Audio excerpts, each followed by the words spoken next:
Matapos na magbigay ng waiver si Emmanuel Roselio alias Boboy, isa sa mga suspect sa pinaslang na si Ako Bicol Party List Representative Rodel Batocabe. Kinuha ng CIDG Albay at Camson Police ang bahay na ito sa Pili, Camarines Sur. Pakay ng mga otoridad, makuha ang bahagi ng baril na di umano ay ginamit sa pagbaril kay Batocabe. Matapos ang pagpatay kay Congressman Batocabe noong December 22, umuwi sa kanilang bahay ang isa sa mga suspect na si Buboy at sinabi niya sa mga pulis na dinismantle niya ang isa sa mga baril na ginamit sa pagpatay at saka inihulog doon sa septic tank na iyon.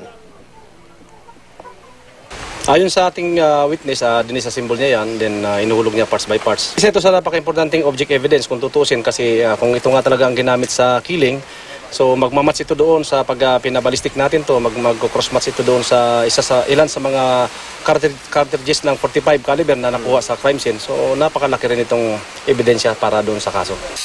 Kabilang sa mga nakuha ng CIDG at SOCO ang slider ng baril, barrel, 2 magazines at mga bala. Nasa bahay ni Roselio ang kanyang misis. Wala po akong alam dyan, sir. Sa CIDG Region 5, ipinadala ng Albay Provincial Prosecutor's Office ang mga sabina para sa mga suspect sa pagpatay kay Batocabe. Kasama sa mga ito ang kay Mayor Carwin Baldo na sinasabing mastermind sa krimen at itinuturo ng gunman na si Henry Yuson at iba pang suspect. Dinala ng CIDG Albay sa tanggapan ng alkalde sa munisipyo ng Daraga ang sabina pero hindi ito naisilbi dahil wala roon ang alkalde. Nagtungo ang CIDG Albay kasama ng mga miyembro ng Daraga Police sa bahay ni Baldo pero nasa meeting daw ito.